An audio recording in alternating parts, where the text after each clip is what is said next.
சபாவிற்கு 40 விழுக்காடு வருமானம் வழங்கப்பட வேண்டும். தீர்ப்பின் உள்ளடக்கம் ஆராயப்படுகிறது.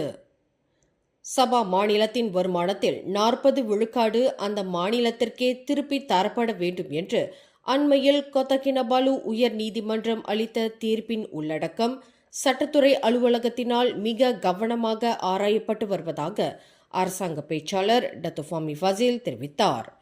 இவ்விவகாரத்தினால் எதிர்காலத்தில் எந்தவொரு பிரச்சனையும் ஏற்படுவதை தவிர்க்க அனைத்து வழிமுறைகளும் ஆராயப்படும் என்று தொடர்புத்துறை அமைச்சரான டத்துஃபாமி குறிப்பிட்டார்.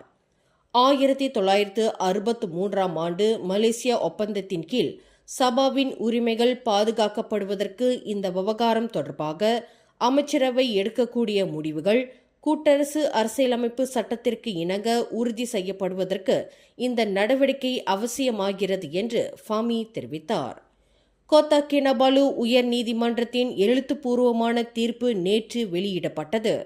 109 பக்கங்களை உள்ளடக்கிய அந்த தீர்ப்பின் நகல் தற்போது சட்டத்துறை அலுவலகத்தினால் ஆராயப்பட்டு வருவதாக ஃபாமி குறிப்பிட்டார். கடந்த 50 ஆண்டு காலமாக சபாவிற்கு வழங்க வேண்டிய 40 விழுக்காடு வருமான தொகையை மத்திய அரசாங்கம் வழங்காமல் இருப்பது அரசியல் சட்டத்திற்கு முரணானதாகும் என்றும் அந்த 40 விழுக்காடு தொகை வழங்கப்பட வேண்டும் என்றும் அண்மையில் கொத்தகினபாலு உயர் நீதிமன்றம் அதிரடி தீர்ப்பை வழங்கியது. மேலும் செய்திகளை தெரிந்து கொள்ள கீழே இருக்கும் பெல் பட்டனை அழுத்துங்கள். உங்கள் மகிழ்ச்சியை வெளிப்படுத்த லைக் மற்றும் ஷேர் செய்யுங்கள். தொடர்ந்து திசைகளோடு இணைந்திருக்க சப்ஸ்கிரைப் செய்யுங்கள்.